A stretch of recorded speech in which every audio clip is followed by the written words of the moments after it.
तो अब आ जाते हैं हम वीडियो के पार्ट 2 पर। अब इस सेशन के अंदर हम लोग कवर करेंगे सॉलिड और फ्लूइड, हीट एंड थर्मोडायनेमिक्स के कुछ जबरदस्त सवाल और कुछ आपको स्पेशल हैक दूंगा सिग्निफिकेंट फिगर के, ठीक है ना, ताकि आप नीट एग्जाम के अंदर, रीनीट एग्जाम के अंदर फंसो नहीं।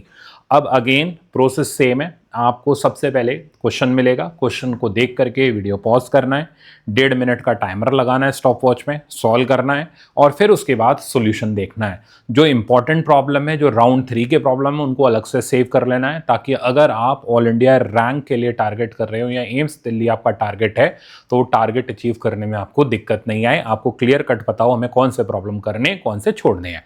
तो स्टार्ट करते हैं हम लोग प्रॉब्लम से। सुबह का सेशन आपने देख लिया होगा, यानी इसके पहले वाला सेशन आपने जरूर देख लिया होगा। अब मैं सेशन 2 स्टार्ट करने जा रहा हूं फ्लूइड मैकेनिक्स से। तो 36 तक हम लोगों ने कवर किया था, यहां शुरू हो रहा है 37 नंबर से प्रॉब्लम। अब आपके सामने वीडियो पॉज करो, फिर इसका सोल्यूशन देखना। तो 37 नंबर प्रॉब्लम आपका फर्स्ट राउंड का प्रॉब्लम है, कैपिलरी एक्शन के ऊपर बेस्ड प्रॉब्लम है। कंसेप्ट इसका बिल्कुल सिंपल है। कैपिलरी को अगर हम टिल्ट करते हैं तो वर्टिकल हाइट हमारी सेम रहती है, एनसीईआरटी में भी मिल जाएगा और 100% आपने इसको 30 to 45 सेकंड में कर लिया होगा, ठीक है। राइट आंसर आप देखोगे तो ऑप्शन नंबर बी है। तो टिल्ट करने पर मुझे ये लेंथ निकालनी है, तो सिंपल सा डायरेक्ट मैंने कंसेप्ट यूज करा अपना, साइन थीटा वाला। वर्टिकल हाइट हमारी सेम है, दिस बाय दिस साइन 45 और मेरे पास एल की वैल्यू आ गई 10√2। स्ट्रेट फॉरवर्ड, खत्म। नेक्स्ट पर चलते हैं। प्रॉब्लम नंबर 38 पहले आप करो फिर सॉल्यूशन देखना। सो 38 नंबर प्रॉब्लम फ्लूइड मैकेनिक्स में मुझे अच्छा लगा, इसलिए मैंने आपके लिए इस प्रॉब्लम को रखा। अब ये बोल रहा है एक लार्ज सिलेंड्रिकल टैंक है जिसमें एक होल है जिसका एरिया ए है। तो आप देख सकते हो यहां से अगर पानी भरेंगे तो निकलेगा, जिसका एरिया ए दे रखा है होल का। अब ये बोल रहा है water is poured in tank by tube of equal cross section area A. तो एक ट्यूब है जिसका क्रॉस सेक्शन एरिया ए, इससे पानी इसमें डाला जा रहा है। पानी की जो ये बोल रहा है ejecting water with speed V, तो इससे जो पानी आ रहा है उसकी स्पीड हमें वी दे रखी है। अब ये जानना चाहता है कि वाटर लेवल क्या होगा। तो बड़े ध्यान से सुनना, अब यहाँ कंफ्यूज नहीं होना। जब भी आपको वाटर लेवल निकालना है पहले पानी भर दो। अब यहाँ प्रिंसिपल काम करता है इनकमिंग आउटगोइंग का, यानी हमें लगानी होती है इक्वेशन ऑफ कंटिन्यूटी। तो वाटर लेवल कांस्टेंट कब रहेगा? जब जिस रेट से पानी आ रहा हो, यानी वॉल्यूम ऑफ लिक्विड इनकमिंग पर सेकेंड, उसी रेट से पानी बाहर जा रहा हो। तो उस सिचुएशन के अंदर हमें एक इक्विलिब्रियम हाइट मिलती है और हम बोलते हैं पानी अब इस लेवल से ना तो ऊपर बढ़ेगा ना नीचे जाएगा। तो अब मुझे ये निकालने के लिए मैंने क्या किया, सबसे पहले इनकमिंग का रेट तो मुझे पता था, which is AV. H height पर मैंने यहाँ से ई फ्लक्स की फॉर्मूला लगाते हुए √2gh ई फ्लक्स की वेलोसिटी लिखी और आउटगोइंग का रेट लिखा a × v। दोनों को इक्वेट किया। जैसे ही rate of incoming outgoing equate करेंगे, एरिया कटेगा, हाइट मुझे मिल जाएगी इक्विलिब्रियम की v²/2g। तो इस हाइट पर आकर के पानी रुक जाएगा, इसके बाद ना लेवल राइज करेगा ना लेवल फॉल करेगा, कांस्टेंट बना रहेगा। तो राइट आंसर आप देखोगे that will be option number C. ये अच्छा मुझे प्रॉब्लम लगा आपका फ्लूइड मैकेनिक्स के अंदर जो मैंने आपके लिए रखा था। नेक्स्ट पर चलते हैं।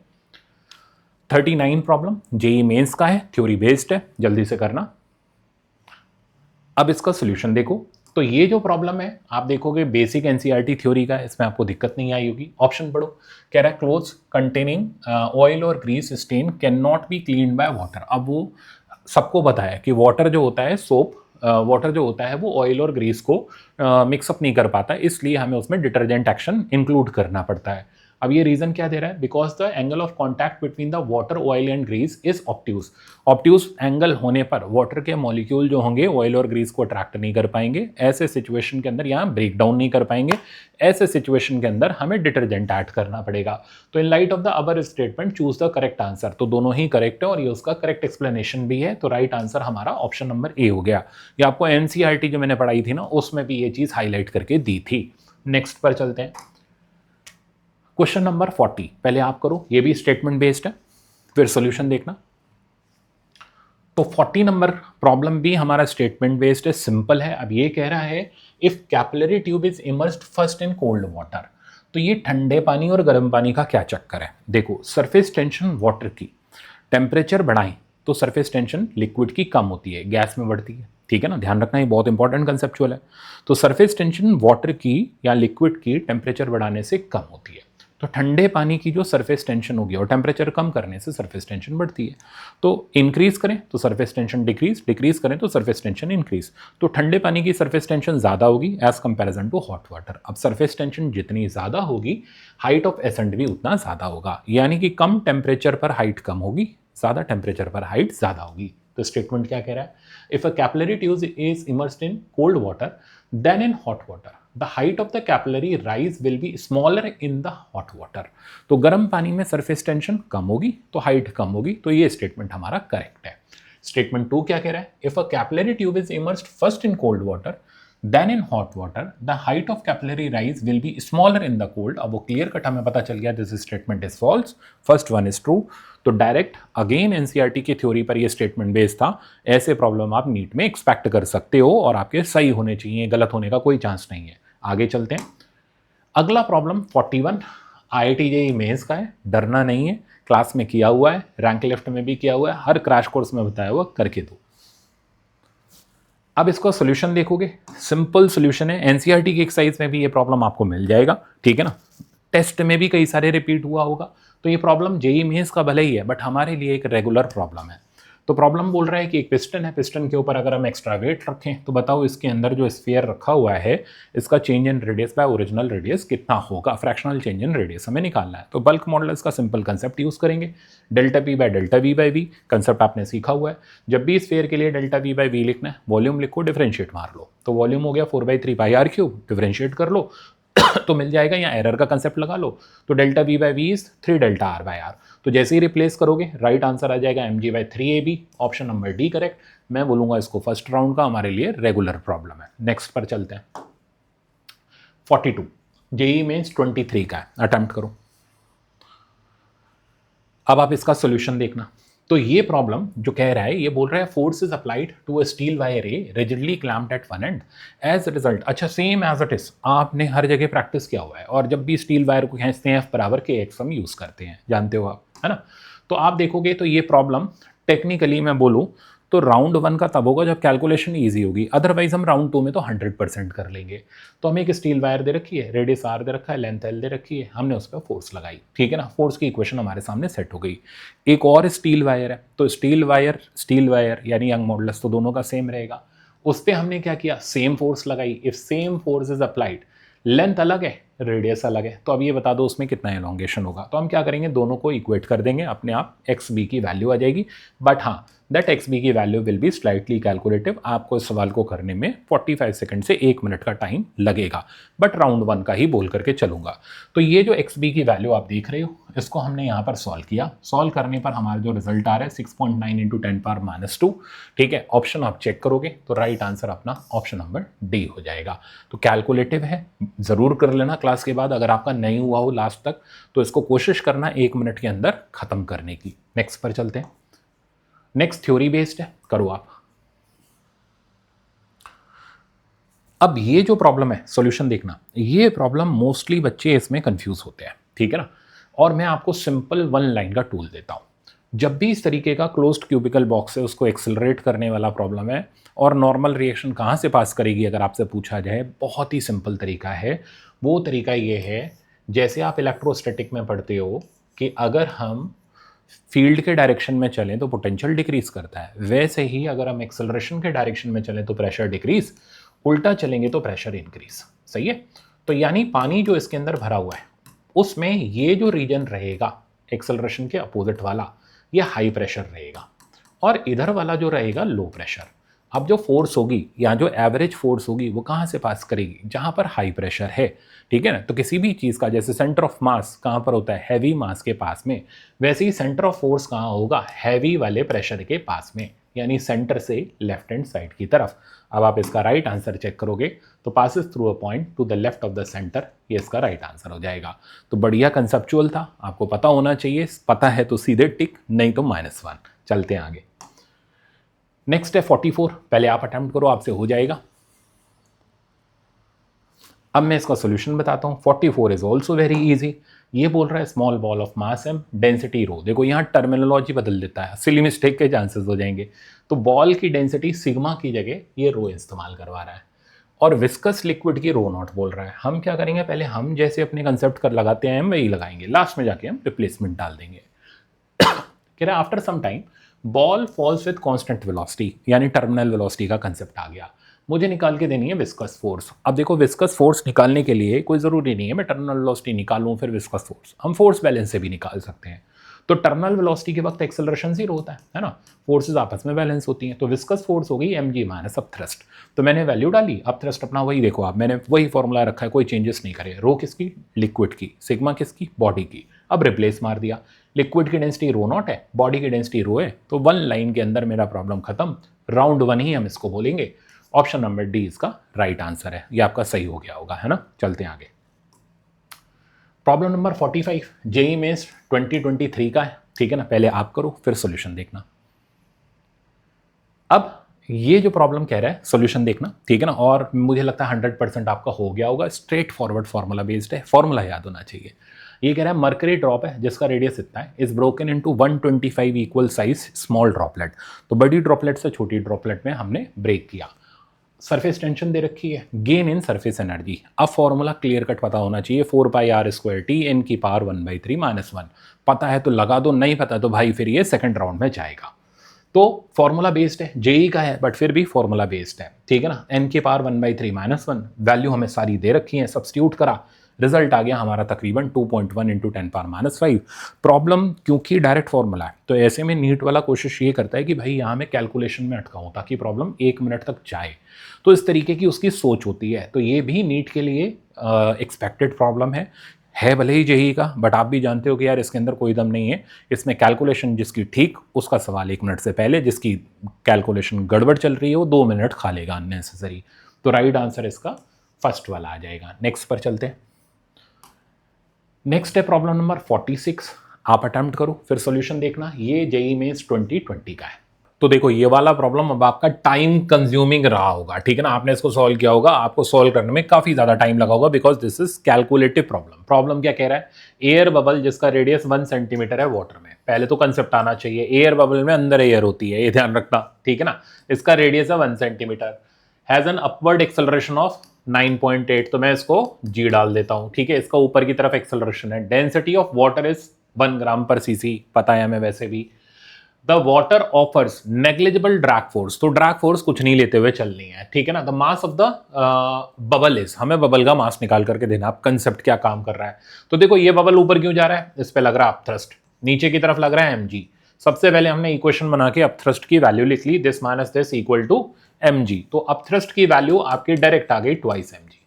अब आपने अपथ्रस्ट के फॉर्मूले को डाला। एयर बबल में क्या है, बाहर चारों तरफ वाटर है और अंदर आपका एयर है। तो अब थ्रस्ट के फॉर्मूले को डाला रो बाई सिग्मा mg, ठीक है ना। तो जैसे ही आप रो बाई सिग्मा mg डालोगे इक्वल टू ट्वाइस mg, अब आप देखोगे mg से mg कट जाएगा। तो यार कर क्या रहे हैं, हमें क्या कैलकुलेट करना है, तो हमें कैलकुलेट करना है यहां पर एयर का density, this density of air. तो यहां जो एयर का डेंसिटी है ना वो बड़ा इंटरेस्टिंग है, वो कैलकुलेट करना पड़ेगा। अगर आपने एयर का डेंसिटी वो पुराना 1.21 किलोग्राम पर मीटर क्यूब ले लिया, आपका सवाल गलत। तो यहां से जो आप सिग्मा निकालोगे यानी बॉडी का डेंसिटी निकालोगे वो आएगी rho by 2, this is the density यानी ½ ग्राम पर सेंटीमीटर क्यूब। अभी भी काम खत्म नहीं हुआ, अब मास निकालेंगे। अब मास कैसे निकलेगा, मास निकलेगा डेंसिटी इनटू वॉल्यूम। तो कैलकुलेटिव हो गया, यानी ये राउंड 2 से राउंड 3 की तरफ शिफ्ट होता हुआ प्रॉब्लम है, कैलकुलेटिव है, ठीक है ना। सिग्मा की जगह हमारा आ गया रो बाय 2। तो पहले तो मैंने डेटा अरेंज करा, टाइम्स 4/3 πr³। अब आप चेक करो, रेडियस आपको गिवन है, डेंसिटी पानी की गिवन है, पुट करा और सॉल्व करा। तो अब मैं आपको इसका सॉल्यूशन दिखाता हूं, सेम कंसेप्ट पे मैंने किया हुआ है। मास ऑफ एयर जो मेरे पास निकल करके आ रहा है that is 4.15 gram. Option number C इसका राइट आंसर है। आप क्लास के बाद इस प्रॉब्लम को जरूर ट्राई कर लेना। क्वेश्चन नंबर 46 है। मुझे ऐसा लगा कि ये प्रॉब्लम अगर आया तो मोस्टली आप लोग छोड़ करके आ जाओगे, तो अगर आपकी प्रैक्टिस और कमांड अच्छी रहेगी तो ये टॉपिक आपका सही हो जाएगा, ठीक है ना। नेक्स्ट पर चलते हैं। नेक्स्ट आप देख रहे हो प्रॉब्लम नंबर 47। पहले आप अटेम्प्ट करो फिर सॉल्यूशन देखना। तो अब मैं इसको बताता हूं आपको इसका सॉल्यूशन क्या है। ये कह रहा है 20 newton metal block is suspended by spring balance a beaker containing some water is placed on a weighing machine. तो ये बहुत ही कॉमन प्रॉब्लम है। जब भी आप मान लो आपने कोचिंग लेना स्टार्ट करी होगी तो आपको ये लॉज ऑफ मोशन में भी मिल गया होगा, आपको फ्लूइड मैकेनिक्स में भी मिलेगा, आपको अपथ्रस्ट वाले कंसेप्ट में भी देखने को मिलेगा, बहुत ही कॉमन है। अब तरीका क्या है इसका, बर्ड केज में भी ऐसा ही मैंने कराया था। तो इस प्रॉब्लम में हमें ब्लॉक सस्पेंडेड है यहाँ स्प्रिंग बैलेंस से, और यहाँ पर ये पानी विद बीकर रखा हुआ है हमारा वेइंग मशीन या स्प्रिंग बैलेंस के ऊपर। इसकी रीडिंग है 40 न्यूटन, इसकी रीडिंग है 20। अब जब इसको इसमें डिप कर देते हैं तो रीडिंग बता दो, ऐसे करके क्वेश्चन होते हैं, या तो अपथ्रस्ट देगा या अपथ्रस्ट निकाल करके रीडिंग पूछेगा। तो अब आप देखो इसकी रीडिंग जो दे रखी है ना पानी के अंदर डिप करने पर, वो आप क्वेश्चन में पढ़ोगे that reading is now change to 16 newton. तो ये जो 4 न्यूटन कम हो गई, ये क्यों कम हुई? अपथ्रस्ट के कारण। तो आपने फट से इस पे इक्वेशन बनाई और अपथ्रस्ट की वैल्यू निकाली विच विल बी 4 न्यूटन, है ना। तो अपथ्रस्ट आ गया 4। अब यही अपथ्रस्ट रिएक्शन फोर्स बन के बीकर पे लगेगा नीचे की तरफ, तो बीकर की जो रीडिंग होगी वो इतने से ही बढ़ जाएगी, यानी आंसर हो जाएगा 44। तो बहुत ही जल्दी करने का तरीका ये है, अपथ्रस्ट निकाल करके एक पे अपथ्रस्ट कम कराएगा तो दूसरे पे अपथ्रस्ट बढ़ा देगा। आप वहां से सवाल को विद इन 1 मिनट टाइम आराम से कर सकते हो। तो बहुत ही ज्यादा कॉमन और घसीटा मारने वाला प्रॉब्लम था, इसलिए मैंने इसको यहां पर रखा था ताकि लास्ट मोमेंट पे रिवाइज हो जाए। नेक्स्ट करो। अब ये प्रॉब्लम देखते ही आपने कहा होगा सर, पहले डिसीजन मेकिंग कर ली होगी, है ना, कि सर ये प्रॉब्लम पढ़ते पढ़ते सुबह से शाम हो जाएगी और टाइम बहुत निकल जाएगा। तो भाई अगेन ये प्रॉब्लम एम्स दिल्ली वाला प्रॉब्लम है। जब भी स्टार बैचेस के टेस्ट होते हैं इस तरीके का प्रॉब्लम रखा जाता है। मुझसे कई सारे स्टूडेंट्स ने जो पहले भी एम्स कर चुके हैं, कई बच्चे डॉक्टर बन चुके हैं, कई बच्चे जिन्होंने पहले तैयारी करी थी, कई बार मुझसे ऐसा प्रॉब्लम उन्होंने पूछा है, ठीक है ना। तो मतलब मैं अपने 24 साल के करियर में इस प्रॉब्लम को कई बार हर साल ही देख लेता हूं। तो इस बार मैंने आपके लिए प्रॉब्लम रखा है ताकि लास्ट मोमेंट पे अगर नीट का पेपर आपका लेंदी आए तो आप इस तरीके का प्रॉब्लम जब आप एक्सपेक्ट करो तो आप उसको करके आ जाओ। अब कंसेप्ट क्या है वो सुनो। तो प्रॉब्लम ये कहता है 2 बीकर है, ठीक है ना, एक बीकर में x1 हाइट तक पानी भरा था, एक में x2 हाइट तक पानी भरा था, फिर हम इसको आपस में कनेक्ट कर देते हैं। अब एक काम करो, चेंज इन पोटेंशियल एनर्जी या वर्क डन बता दो। ये सिंपल सा कंसेप्ट होता है, तरीका एक ही, बड़ा सिंपल।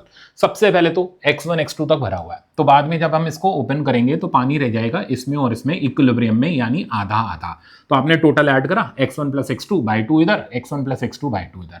अब खेल शुरू होता है पोटेंशियल एनर्जी का। जब भी हम नॉन पॉइंट मास की पोटेंशियल एनर्जी निकालते हैं तो हाइट सेंटर ऑफ मास की लेते हैं। तो यहां पर आपको जो हाइट लेनी है वो सेंटर ऑफ मास की, यानी x1 + x2/4। तो आप जब फाइनल पोटेंशियल एनर्जी लिखोगे तो फाइनल पोटेंशियल एनर्जी हमारी हो जाएगी, ठीक है ना, जो भी यहाँ पानी का मास है, यहाँ पानी का मास है, अब टोटल मास आधा आधा हो जाएगा। मतलब आप मान लो ये m1 था, ये m2 था, तो मास आधा आधा, हाइट आधी आधी, उससे कैलकुलेशन भी जल्दी हो जाती है। तो आप देखो पोटेंशियल एनर्जी का फॉर्मूला तो mgh डाल रहा हूं, ठीक है ना, पर मास m/2 रह गया, यानी m1 + m2/2 रह गया। हाइट यहां सेंटर ऑफ मास की हो गई x1 + x2/4, और ऐसे दोनों हो गए। तो इन दोनों को हमने ऐड अप कर दिया। This is the final potential energy. Initial similar manner में हमने m1g x1/2 और m2g x2/2 डाली और सब्ट्रैक्ट मार लिया। सब्ट्रैक्ट मारते ही मेरे पास डिक्रीज इन पोटेंशियल एनर्जी आ रही है and that value comes out to be -1/4 dsg x2 - x1 का होल स्क्वायर। प्रॉब्लम राउंड 3 का प्रॉब्लम है, एम्स दिल्ली वाला प्रॉब्लम है, अंडर 500 वाला ही बच्चा कर पाएगा। तो आपकी एक्सपेक्टेशन जैसी हो आप इसको रख लेना, अगर आपको लेंदी लगे तो आप इसको छोड़ देना। बट मैं फिर बोल करके चल रहा हूं, ये वही कर पाएगा जिसको पहले से ऐसे प्रॉब्लम की प्रैक्टिस होगी। तो नेक्स्ट पर आते हैं। नेक्स्ट है 49। पहले आप करो, ये कंसेप्चुअल प्रॉब्लम है, फटाफट से हो जाएगा। अब आप इसका सोल्यूशन देखना, ठीक है ना। तो प्रॉब्लम ये कह रहा है बीकर कंटेनिंग लिक्विड, बहुत ही प्यारा सिंपल सा कंसेप्चुअल है, एनसीईआरटी ओरिएंटेड है। ये कह रहा है beaker containing liquid is kept inside close jar. तो हमने इसको एक क्लोज जार के अंदर रखा। If air is continuously pumped out, अब अगर आप यहां से एयर बाहर निकालोगे तो यहां से एयर बाहर निकालने पर इधर मॉलिक्यूल्स कम होते चले जाएंगे, कोलिजन कम होता चला जाएगा, प्रेशर की वैल्यू रिड्यूस कर जाएगी। अब ये प्रेशर रिड्यूस कर जाएगा तो नीचे भी प्रेशर रिड्यूस कर जाएगा, because this pressure will be P0 + h rho g। P0 ही कम हो गया तो बेस का प्रेशर भी कम हो जाएगा। तो इसमें बेस का प्रेशर पूछा, एयर पंप करने पर क्या होगा, सिंपल आंसर डिक्रीज। तो विद इन 30 सेकंड कंप्लीट हो गया। 50 नंबर प्रॉब्लम आप करो। अब इसका सोल्यूशन देखना। प्रॉब्लम ये कह रहा है uniform heavy rod of weight 10 kg/s²। पहला झटका तो यही लगता भाई ये क्या चीज है, यूनिट देखो, है ना, नीट के अंदर यूनिट भी बड़ा काम करते हैं। 10 kg मीटर पर सेकंड स्क्वायर, न्यूटन ही तो हो गया। अब अगर तुम यहाँ 10 kg ले गए तो तुम्हारा सवाल गड़बड़ हो जाएगा, और अगर तुम यहाँ डर गए तो वैसे ही नहीं कर पाओगे। तो दिस इज न्यूटन को लिखने का एक और तरीका, इसलिए इंपॉर्टेंट था। तो 10 न्यूटन हमें दे रखा है हैवी रॉड का वेट, क्रॉस सेक्शन एरिया दे रखा है, लेंथ दे रखी है, हैंगिंग फ्रॉम रिजिड सपोर्ट, ये सारे ड्रामे दे रखे हैं। करना क्या है, हमें ये पता करके देना है लेटरल कॉन्ट्रैक्शन, ठीक है, निग्लेक्टिंग द लेटरल कॉन्ट्रैक्शन, मतलब रेडियस वाला लॉन्गिट्यूडनल लेंथ वाला होता है, लेटरल मतलब रेडियस का कॉन्ट्रैक्शन हमें निग्लेक्ट करना है। Elongation of rod due to its own weight, तो फर्स्ट थिंग फर्स्ट फॉर्मूला याद होना चाहिए, ठीक है ना। जब भी आप इसको करते हो आपको इलोंगेशन निकालना होता है due to its own weight, तो तरीका क्या होता है, क्या मैंने बताया था, सेंटर ऑफ मास से mg लगा दो। अब आप यंग मॉडुलस का फॉर्मूला लगाओ, यंग मॉडुलस फोर्स हो गई mg per unit area delta L. अब यहां केयरफुली लेंथ इतनी पुट करेंगे जहां से हमने फोर्स लगाई, यानी L/2, ठीक है। और इधर से आपके पास डेल्टा एल यानी एलोंगेशन की वैल्यू आ जाएगी due to its own weight. तो अब आप नेक्स्ट पेज पे देखो, तो ये एलोंगेशन का फॉर्मूला आपको क्लियर कट सीधे वर्बली याद होना चाहिए, mgl/2a।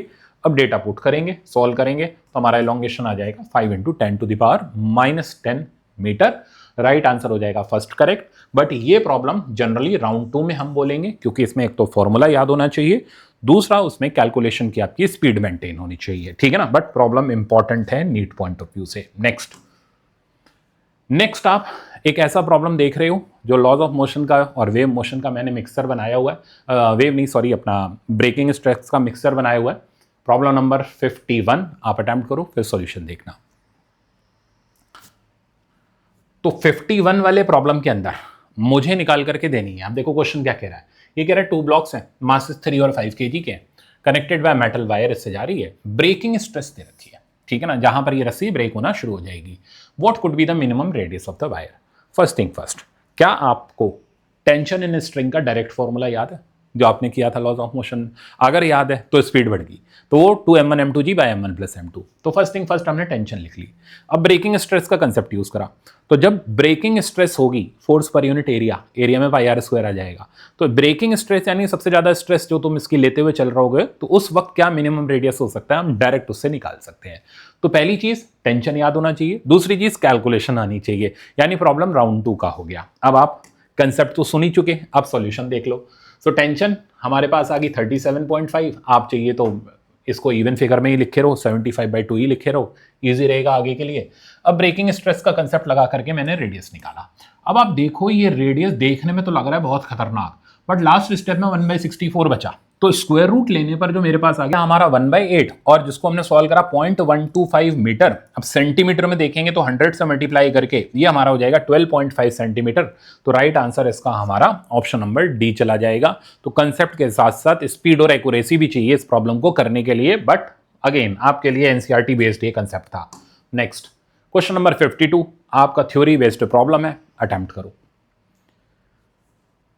अब सॉल्यूशन देखना। अब इस थ्योरी बेस के अंदर गलत नहीं होना चाहिए भाई ये, क्योंकि बिल्कुल वर्ड टू वर्ड मैंने एनसीईआरटी से उठाया हुआ है, बट बनाया इसको मोर देन वन चॉइस में है।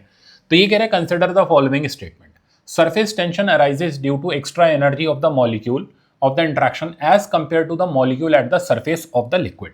तो ये कह रहा है surface tension arises due to extra energy of molecule at the interior. तो मॉलिक्यूल के अंदर इंटीरियर में एक्स्ट्रा एनर्जी होती है, लाइन ध्यान से पढ़नी है, ठीक है ना, इंटीरियर में एक्स्ट्रा एनर्जी होती है as compare to the molecule at the surface.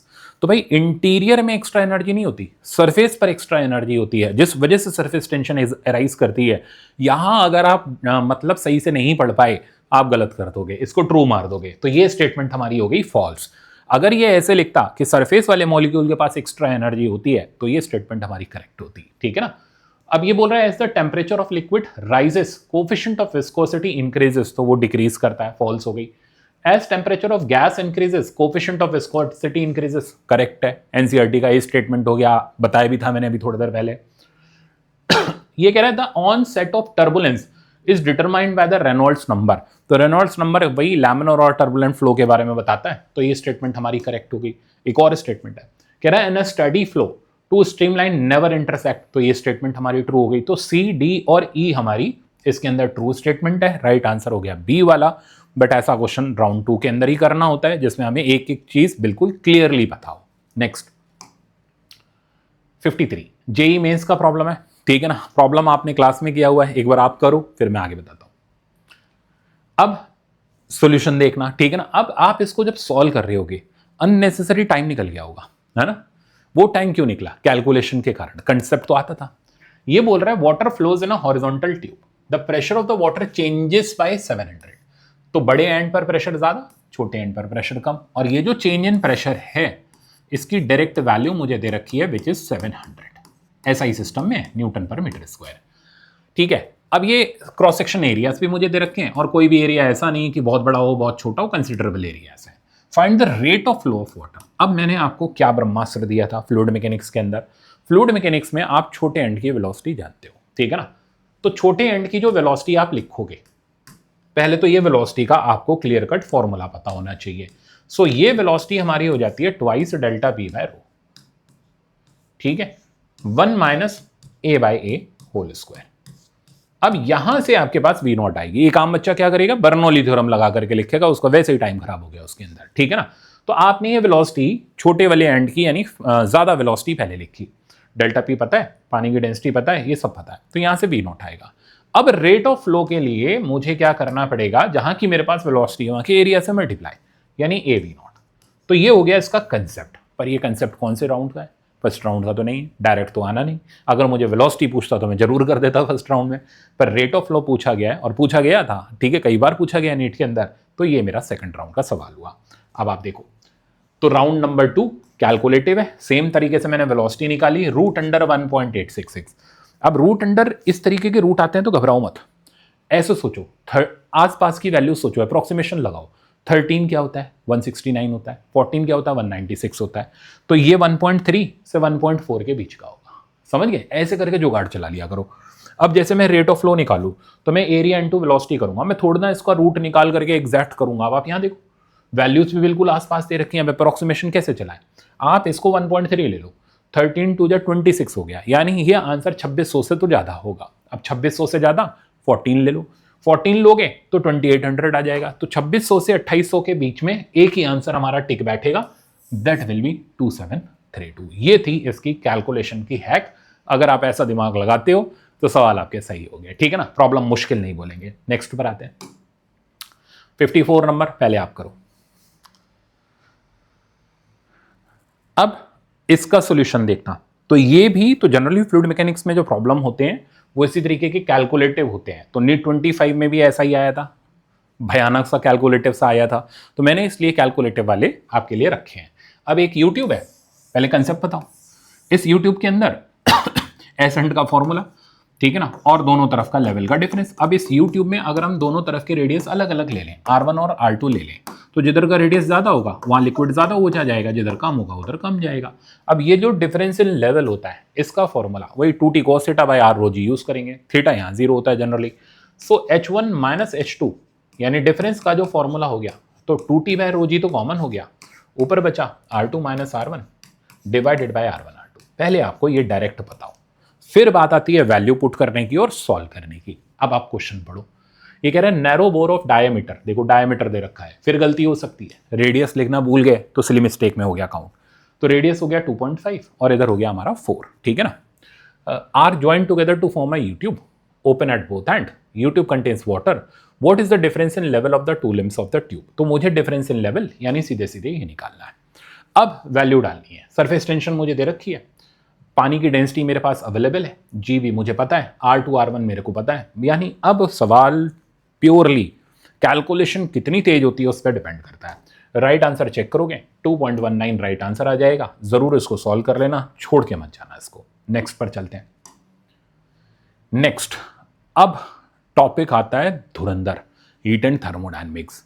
और यहां जो मैंने प्रॉब्लम आपके लिए रखे हैं, तो हीट एंड थर्मोडायनेमिक्स में मैंने आपके लिए एक प्रॉब्लम मीन फ्री पाथ के ऊपर बहुत अल्टीमेट रखा है, बिल्कुल नया प्रॉब्लम है, एम्स दिल्ली वाला, वो दिखाऊंगा अभी थोड़ी देर में। फिलहाल पहले हम स्टार्ट करते हैं। Problem number 55 heat and thermodynamics का, पहले आप करोगे फिर मैं आप सॉल्यूशन बताऊंगा। तो टाइमर से अगर आपने देखा होगा ये प्रॉब्लम आपका 1 मिनट के अंदर कंप्लीट हो गया होगा। 1 मिनट बहुत दूर की बात है, 30 से 45 सेकंड में ही आपने कर दिया होगा। तो डायरेक्ट कंसेप्ट है, आइडियल गैस इक्वेशन लगाई, रो आर टी बाई एम हो गई। अब मुझे पता करना है कौन सी डेंसिटी ज़्यादा कौन सी कम। तो स्लोप हो गया रो आर टी बाई स्लोप हो गया रो आर बाई एम या रो के प्रोपोर्शनल। तो जिसका स्लोप ज़्यादा उसकी डेंसिटी ज़्यादा, स्ट्रेट फॉरवर्ड सवाल हो गया। राइट आंसर हो गया बी। नेक्स्ट देखो, नेक्स्ट है क्वेश्चन नंबर 56, आप करो। अब 56 वाले का एक लाइन मैंने यहां लिखी है, many student will be confused. ठीक है, क्यों बताता हूं। तो ये जो प्रॉब्लम देख रहे हो, ये प्रॉब्लम ज्यादातर बच्चे एक चीज की वजह से गलत करेंगे, ठीक है ना। और वो क्या है, वो है ये लाइन, ठीक है, वो ये लाइन है। तो अब इस लाइन की वजह से ज्यादातर बच्चे इस तरीके का सवाल गलत कर देते हैं। वैसे कुछ भी नहीं है, सेंटीग्रेड और फ़ारेनहाइट का सिंपल कन्वर्जन है। अब प्रॉब्लम क्या कह रहा है, तो प्रॉब्लम ये कह रहा है on Celsius scale temperature of body is increased by 40 then increase in temperature on Fahrenheit. अब मैं तुम्हें बताऊं गलती तुमने क्या करी होगी, ठीक है ना, ये भी बहुत जरूरी है। आपने सेंटीग्रेड और फ़ारेनहाइट स्केल का कन्वर्जन लिख लिया होगा, -0 डिवाइडेड बाय नीचे 100, फ़ारेनहाइट का लिखा होगा -32 डिवाइडेड बाय अपना 180, है ना। अब आप यहां पर इसको 40 डाल करके फ़ारेनहाइट का टेम्परेचर निकाल रहे होगे और आपका आंसर आया नहीं होगा। ये आपसे हुई गलती, है ना। अब ये इतनी मतलब बड़ी बारीकी से मैंने सवाल के अंदर चीजों का इस्तेमाल करा है कि आप देख करके दंग रह जाओगे। This is not temperature on centigrade, this is change.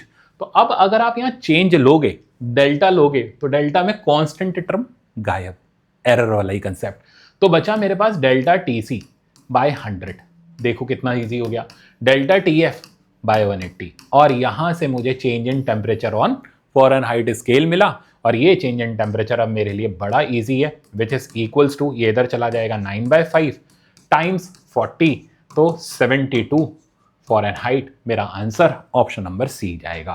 तो राइट आंसर आप देखोगे ऑप्शन नंबर सी इसका राइट आंसर होगा। ये एक ऐसा प्रॉब्लम था जो ज्यादातर बच्चे, देखो मैंने पहले ही लिखा हुआ है, कंफ्यूज रहेंगे या गलत रहेंगे। आप बताना आपका क्या आंसर आया था इसमें कमेंट करके, ताकि मुझे एक क्लैरिटी मिले कि आप लोग क्या सोच रहे थे। तो अब आ जाते हैं हम लोग प्रॉब्लम नंबर 57 पर। पहले आप करो फिर मैं बताता हूं। अब 57 को पढ़ के आपको थोड़ा धक धक तो हुई होगी कि सर ये तो बहुत लंबा है, याद तो आ नहीं रहा, कैसे करेंगे। तो इसके लिए आपको एक रिजल्ट याद होना चाहिए, कहाँ का, करंट इलेक्ट्रिसिटी का। क्या कि अगर हमारे पास ये स्फेरिकल कंडक्टर हो, है ना, R1 R2 रेडियस का, तो इसका रेजिस्टेंस कितना होता है।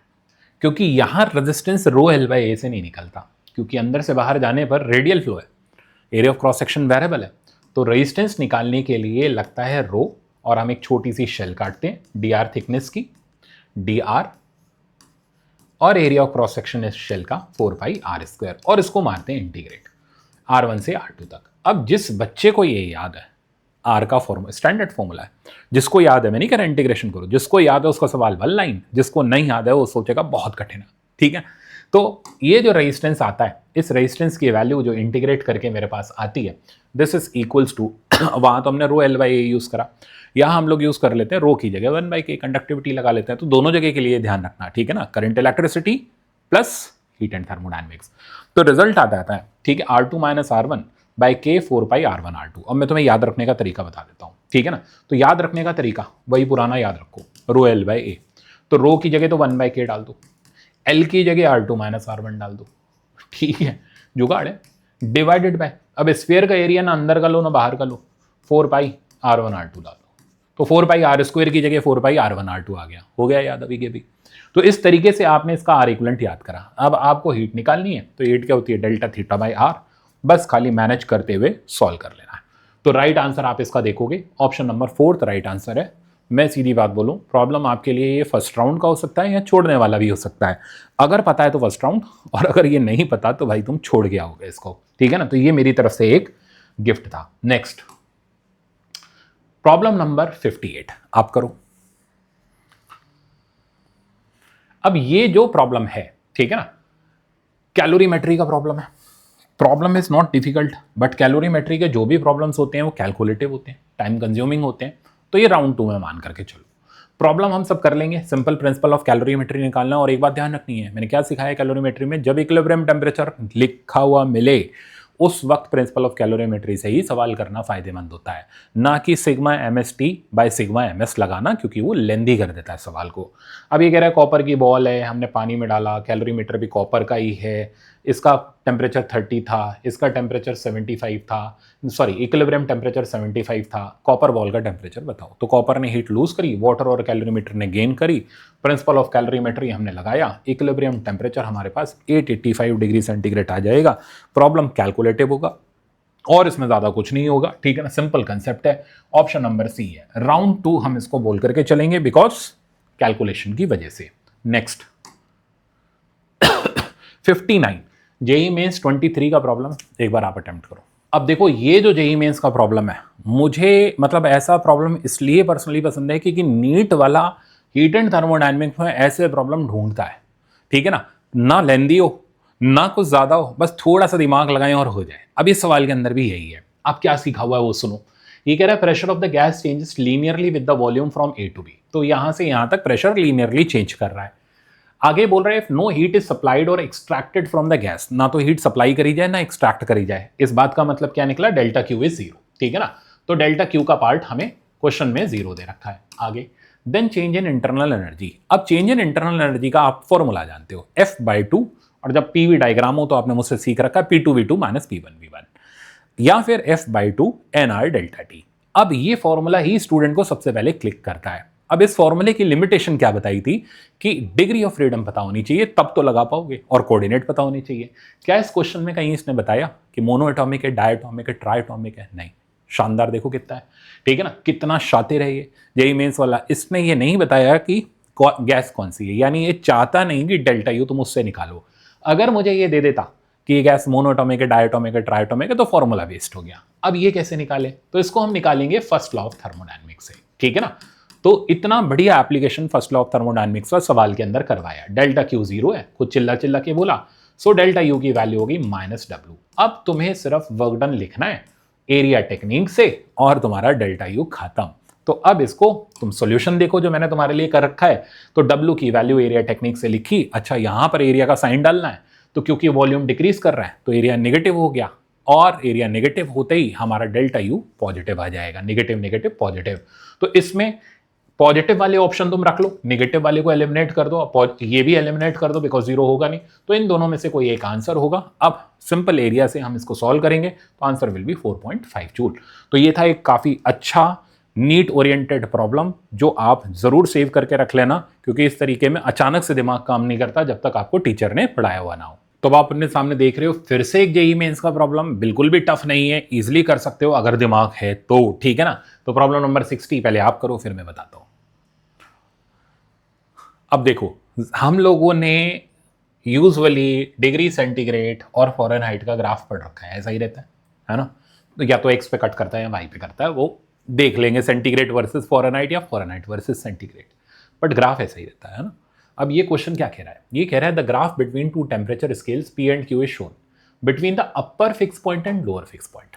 तो जब तक हमें अपर और लोअर फिक्स पॉइंट नहीं बताओ हम कन्वर्जन कर ही नहीं सकते। तो भाई ये P का जो अपर फिक्स पॉइंट है ना वो दे रखा है 180, ठीक है। तो P का अपर फिक्स पॉइंट 180 दे रखा है। लोअर फिक्स पॉइंट तुम माइनस करके लिखो, अगर तुम्हारा दिमाग काम कर गया तो 180 माइनस 150 दिस इज 30, ठीक है।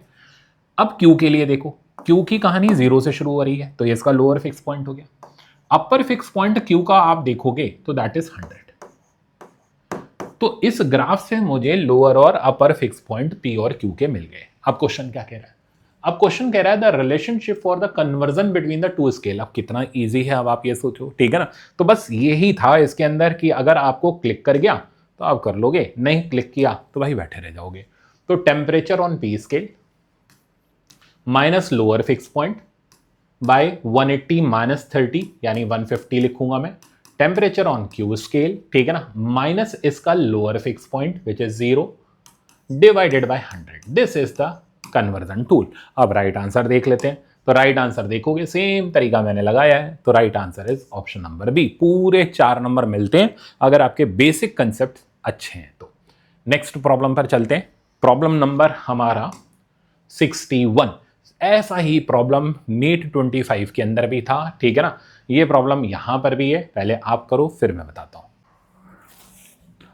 तो भाई इस तरीके के प्रॉब्लम में मैंने तुम्हें ट्रिक बताई हुई है, ठीक है ना। अगर नीट 25 जैसा प्रॉब्लम है तो अगर वो ट्रिक तुम लगाते हो तो तुम्हारा प्रॉब्लम फटाफट हो जाएगा। मिलीमैन थ्योरम तुम्हें मेरा मोस्ट फेवरेट, मैं ही लगाता हूं और कोई लगाता नहीं। मिलीमैन थ्योरम मेरा ही बनाया हुआ है वो, उसका मॉडिफिकेशन। तो वो चीज अगर तुम यहां इस्तेमाल करते हो तो तुम्हारा सवाल फटाक से खत्म हो जाएगा as comparison to other students. अब मिलीमैन थ्योरम क्या है कि भाई पहले इनको रेजिस्टेंस में कन्वर्ट कर लो। तो अब आप क्वेश्चन के अंदर देखो, आपको इनकी थर्मल कंडक्टिविटी, एरिया, लेंथ का रेशियो दे रखा है। रेजिस्टेंस क्या होता है? रेजिस्टेंस का फॉर्मूला L/K। आप दोनों का रेशियो मारो और रेजिस्टेंस का रेशियो लिख लो। तो जैसे ही आप दोनों का रेशियो मारोगे, यानी R1/R2 आप करोगे, यानी रेजिस्टेंस ऑफ स्टील बाय दूसरा कॉपर आप करोगे, तो यह आ जाएगा L1/L2 2। अब बाकी सब इन्वर्ट में चलेगा, K2/K1 which is 9, A2/A1 which is 1/2। तो आप देखोगे ये रेशियो आपको 9 मिलेगा, यानी R1 इज 9R2। इस बात का मतलब ये निकला कि हमारा जो लेफ्ट हैंड साइड वाला पोर्शन है, इस पोर्शन को मैं 9R लिखूं तो इसकी वैल्यू मैंने 9R डाली, तो राइट हैंड साइड वाले को मैं R डाल देता हूं। और मुझे यहां का टेम्परेचर निकालना है। यहां का टेम्परेचर मुझे दे रखा है 450, ठीक है, और इधर का टेम्परेचर मेरे पास अवेलेबल है विच इज इक्वल टू 0। अब मिलीमैन थ्योरम की बारी आती है। मिलीमैन थ्योरम क्या कहती है? अगर आपको जंक्शन का टेम्परेचर निकालना है, so temperature of junction equal to sigma θ/R by sigma 1/R, ठीक है। इससे आप इक्विलिब्रियम टेम्परेचर या जंक्शन का टेम्परेचर इजीली निकाल सकते हो बिना किसी हार्ड कैलकुलेशन के, बिना किरचॉफ लॉ लगाए, ठीक है। सो अब अगर आप जंक्शन का टेम्परेचर निकालोगे, देखो कितना इजी है, 450/9R, ठीक है, ये मैंने डाला 450/9R। राइट साइड पर हो गया मेरे पास 0 डिवाइडेड बाय 1/9R और प्लस 1/R, और अगली स्टेप में आपका आंसर तैयार। अब आप इसका राइट आंसर चेक करोगे तो आपको मिल जाएगा 45 डिग्री सेंटीग्रेड। सेम तरीका मैंने यूज करा हुआ है, कोई इसमें हार्ड कैलकुलेशन नहीं है, डायरेक्ट आपका सवाल खत्म हो जाएगा। तो मेरे ख्याल से आपने इसको जरूर कर लिया होगा, ठीक है। और इसको करने में आपको टाइम 1 मिनट या 1.25 मिनट के आसपास लगा होगा। मुझे कमेंट में जरूर बताना कितनी देर लगी थी आपको। तो अब आ जाते हैं प्रॉब्लम नंबर 62 पर। डायरेक्ट प्रॉब्लम है, जल्दी से करना, फिर सॉल्यूशन देखना। तो स्टार्ट करता हूं सॉल्यूशन। प्रॉब्लम कह रहा है the correct relation between degree of freedom and specific heat capacity, ठीक है, and ratio of specific heat, यानी गामा का और डिग्री ऑफ फ्रीडम का रेशियो बताओ। कुछ नहीं, simple direct formula based, gamma CP/CV। CP को अपन ने F+2/2 R या F/2R CV को डाला, यहां से आपने सीधे F की वैल्यू निकाली। तो ये एक सिंपल प्रॉब्लम हो गया। 30 सेकंड के अंदर आप इसको इजीली कर सकते हो। राइट आंसर देखोगे तो फर्स्ट हो जाएगा। नेक्स्ट पर आते हैं। नेक्स्ट आपका थ्योरी बेस्ड है, प्रॉब्लम नंबर 63। पहले आप करो, अब मैं इसका सॉल्यूशन बताता हूं। 63 कह रहा है, एक एक ऑप्शन वेरीफाई करना पड़ेगा। राउंड 2 का हो गया, heat is given to an ideal gas in isothermal process.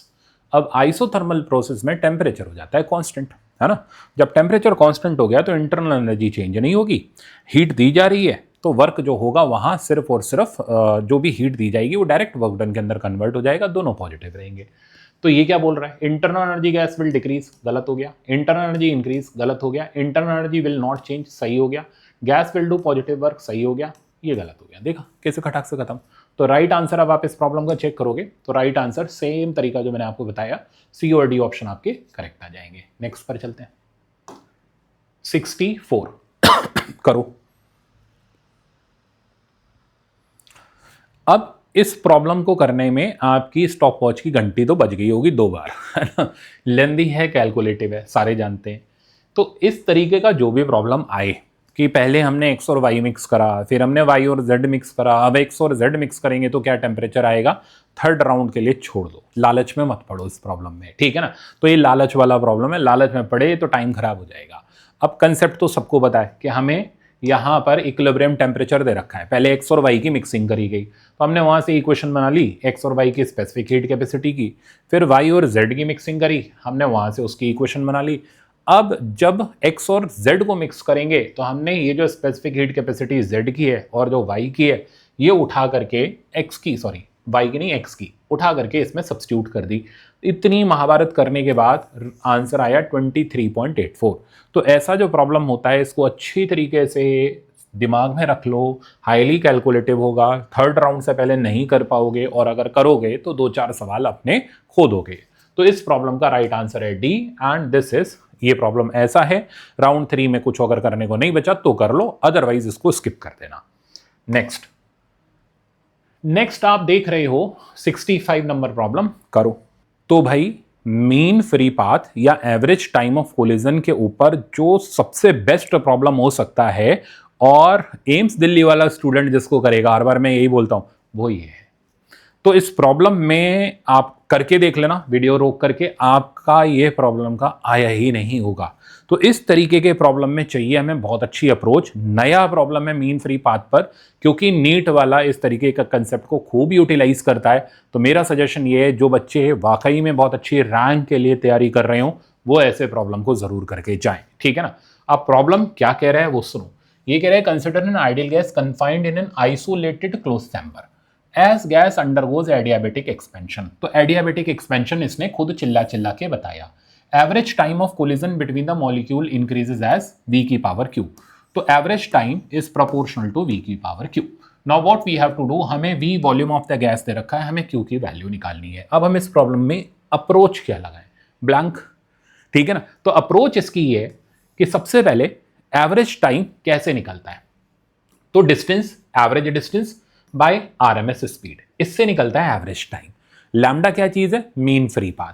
तो हमने इसको पुट करा मीन फ्री पाथ को 1/√2 पाई n बाई वी, फॉर्मूला याद होना चाहिए, डी स्क्वायर, और वी आरएमएस को डाला √3RT/m। यहां से मेरे पास टाउ का फॉर्मूला डेवलप हुआ, ठीक है ना। अब आप डर गए होगे ये देख करके, सर इतना लंबा फॉर्मूला हम कैसे, ना ना ना ना, प्रोपोर्शनलिटी यूज करो। So hence tau is proportional to v/√t, बस खत्म, ठीक है ना। तो tau is proportional to v/√t। अब क्या करें सर, क्यू कैसे निकलेगा, तो भाई इसने दे रखा है आपको एडियाबेटिक एक्सपेंशन।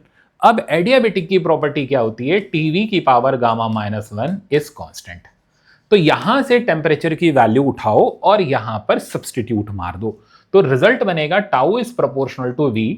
टेम्परेचर की वैल्यू उठाओगे तो 1/, तो यही टर्म v की पावर गामा-1/2 ऊपर आ जाएगा। सॉल्व करोगे तो ये बनेगा v की पावर, एलसीएम लो, ये 1 है, गड़बड़ मत करना, गामा प्लस 1/2।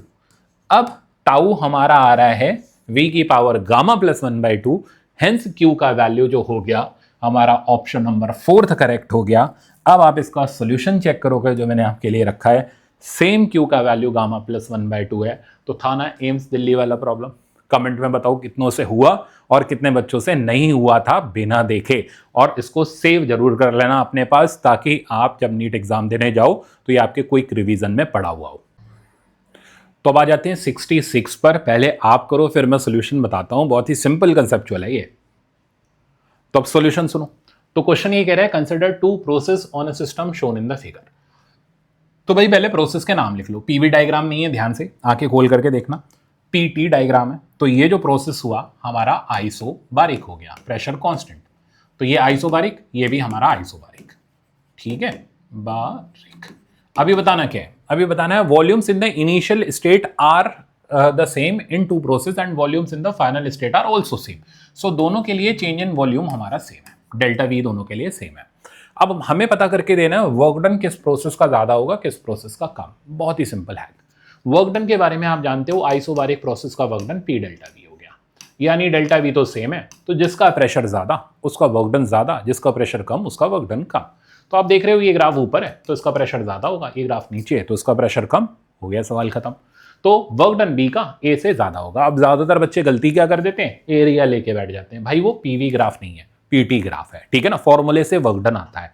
सॉल्यूशन देखोगे, सेम सॉल्यूशन मैंने दिया है, राइट आंसर चेक करोगे, ऑप्शन नंबर सी करेक्ट हो जाएगा, है ना, बढ़िया काम का। नेक्स्ट 67 पहले आप करो। अब 67 का सॉल्यूशन देखना, ठीक है। कितने क्लास के बच्चे ऐसे हैं जिनको इस तरीके के प्रॉब्लम को करने का मेथड पता है।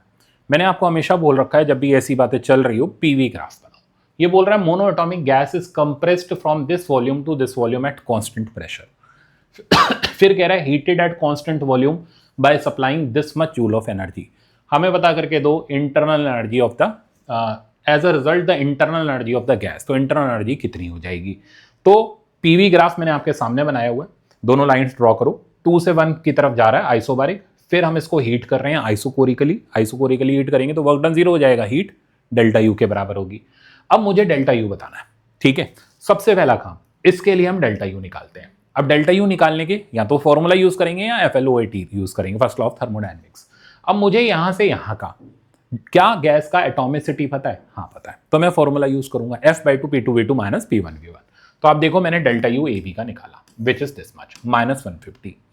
अब यहां के लिए मेरे पास कोई कोऑर्डिनेट अवेलेबल है नहीं, पर मुझे फर्स्ट लॉ ऑफ थर्मोडायनेमिक्स में पता है W 0 है, तो हीट हो गई वर्क डन के बराबर। तो यहां पर हीट हो गई डेल्टा यू के बराबर, तो यहां पर डेल्टा यू हो गया +150। अब टोटल जो डेल्टा यू निकालना था दैट विल एड अप करने के बाद हमारा आंसर हो जाएगा 0, यानी कोई चेंज इन इंटरनल एनर्जी इसमें नहीं हो पाई।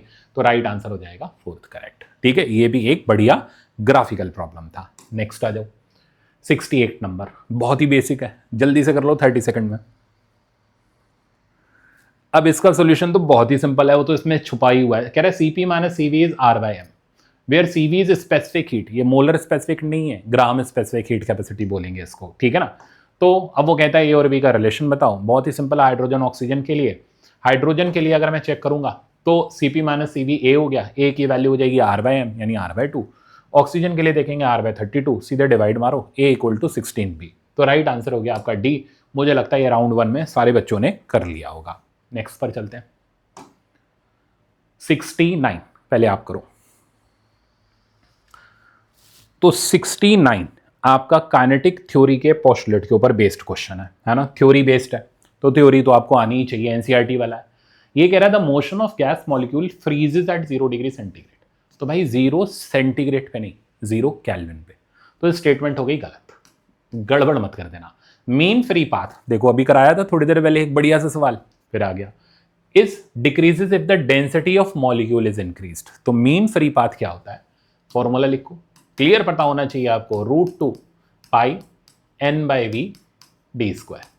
ठीक है, अब यहां पर मास से ऊपर नीचे मल्टीप्लाई डिवाइड कर दो, मास बाय वॉल्यूम हो गया डेंसिटी, यानी इनवर्सली प्रोपोर्शनल टू डेंसिटी। तो mean free path of gas molecule decreases if density increases. तो डेंसिटी इंक्रीज करेंगे, मीन फ्री पाथ डिक्रीज करेगा, ट्रू स्टेटमेंट।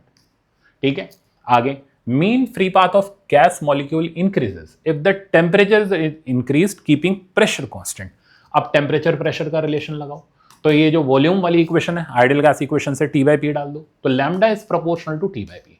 अब जब तक प्रेशर कांस्टेंट नहीं होगा तब तक हम नहीं बोलेंगे lambda is proportional to temperature, तो बोल रहे कीपिंग प्रेशर कांस्टेंट, तब टेम्परेचर के साथ ये इंक्रीज करेगा, यानी ये स्टेटमेंट भी हमारा सही है। तो मैंने देखो मीन फ्री पाथ के ऊपर ढूंढ ढूंढ करके आपके लिए क्वेश्चन रखे हैं, क्योंकि ऐसा प्रॉब्लम पहले भी देखा गया है। आगे, एवरेज काइनेटिक एनर्जी पर मॉलिक्यूल पर degree of freedom is 3/2 kT। तो वो होती है ½ kT, law of equipartition of energy, गलत हो गया, इसने 3/2 दिया है। तो choose the most appropriate answer from the options. तो हमारे आंसर जाएंगे बी और सी, ठीक है ना। तो B and C only, option number B right answer. देखो ऑप्शन नंबर बी है ना। तो जिस बच्चे की बेसिक थ्योरी टनाटन है, एनसीईआरटी के कंसेप्ट सही है, जरूर कर लेगा। आगे चलते हैं, नेक्स्ट आप देख रहे हो प्रॉब्लम नंबर 70, आप अटेम्प्ट करो। 70 अपना रूटीन प्रॉब्लम है, मुझे नहीं लगता इसमें किसी बच्चे को दिक्कत आनी चाहिए।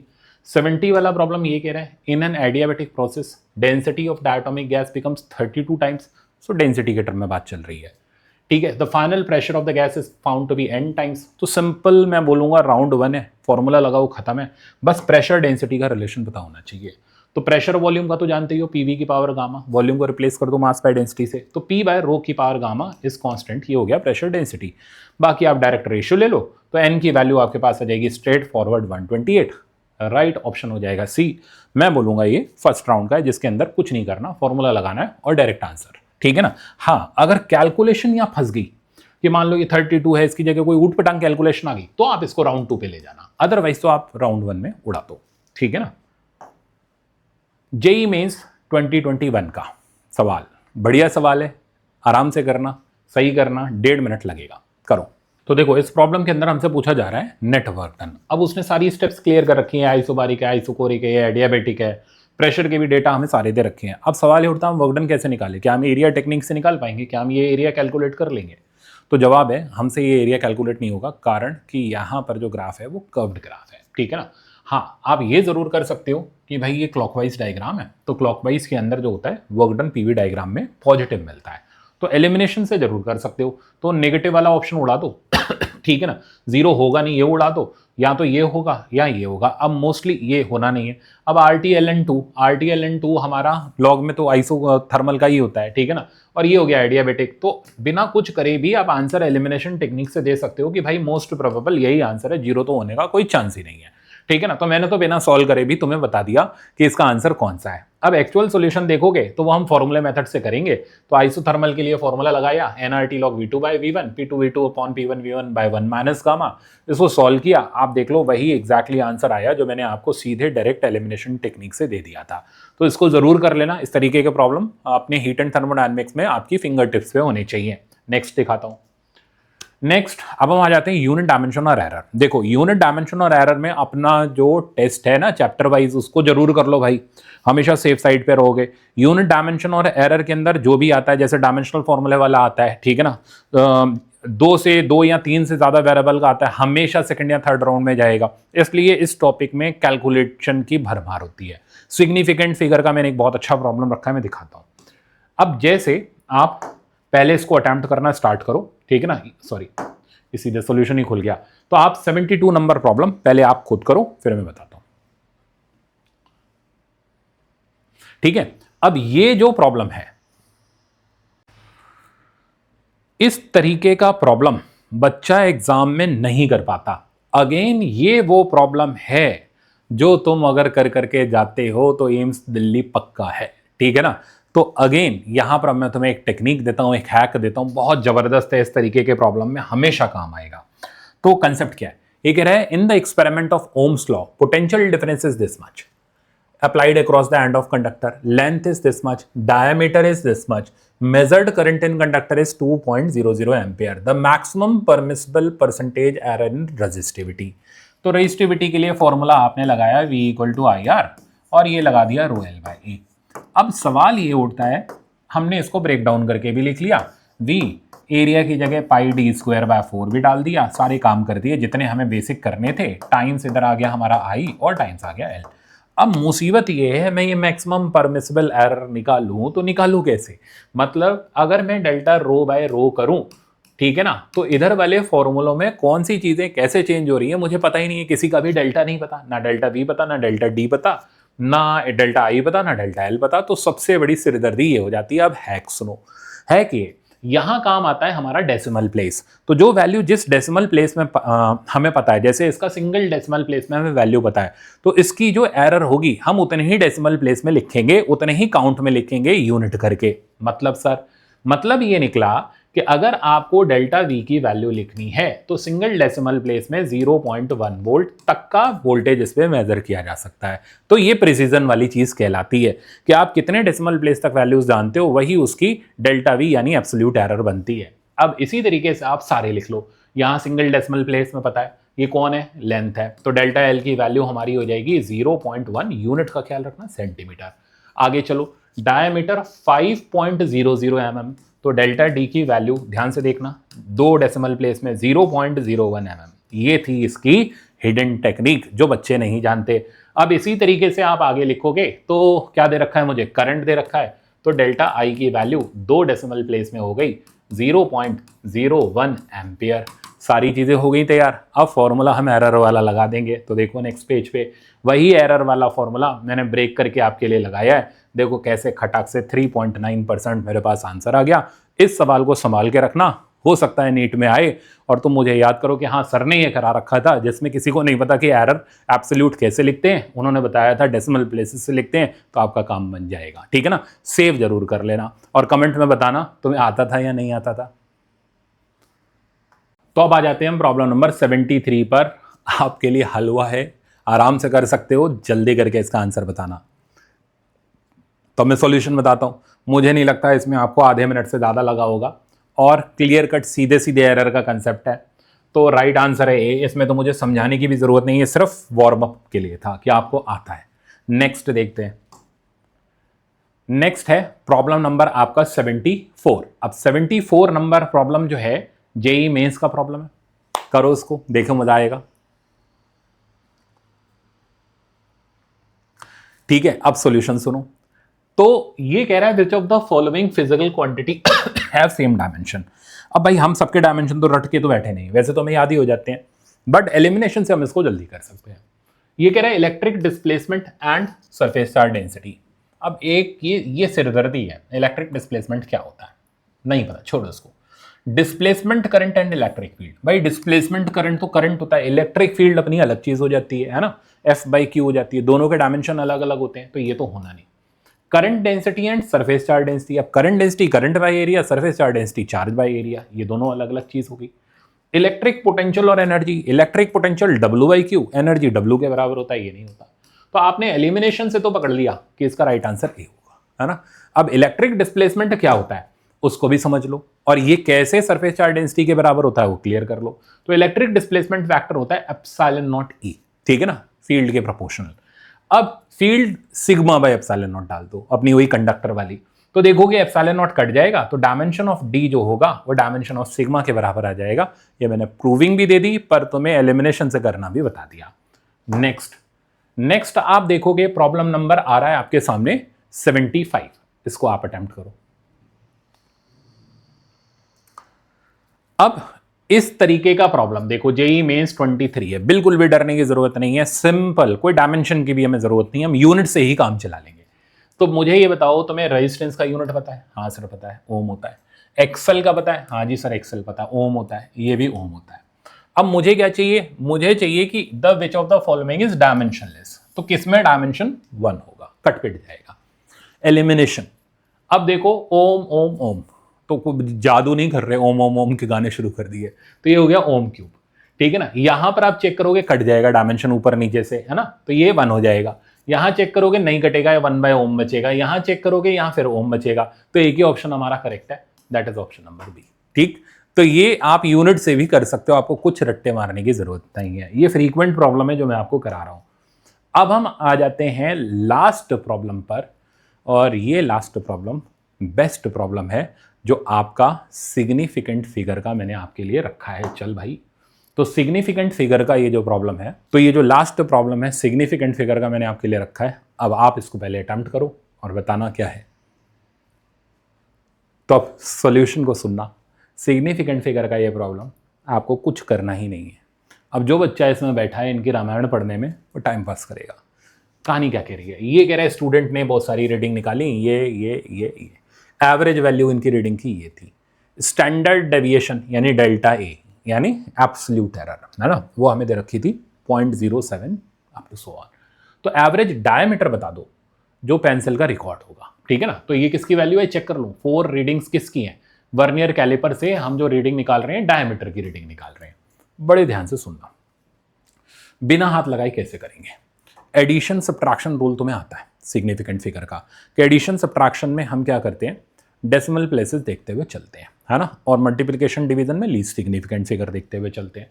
तो यहां देखो ये 2 डेसिमल प्लेसेस है, ये भी 2 है, ये भी 2 है, ये भी 2 है, तो इनको जोड़ने पर जो रिजल्ट आया वो भी 2 डेसिमल प्लेसेस में रिपोर्ट करना होगा। तो 2 डेसिमल प्लेसेस में कौन रिपोर्ट करा गया? ये तो करा नहीं गया, ये करा नहीं गया, ये करा नहीं गया, यही करा गया, 4 नंबर पक्के।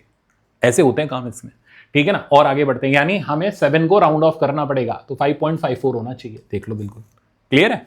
अब इसी तरीके से एब्सोल्यूट एरर, अब एब्सोल्यूट एरर भी हमारी 2 डेसिमल प्लेसेस में रिपोर्ट होगी, तो 2 डेसिमल प्लेसेस में यानी 0.03 को राउंड ऑफ करोगे कुछ इंक्रीमेंट होएगा नहीं, तो 0.07। तो परफेक्ट सिग्निफिकेंट फिगर का ये मैंने आपको प्रॉब्लम दिया। तो आज के इस लेक्चर के अंदर बहुत सारे अल्टीमेट टूल्स मैंने आपको दिए।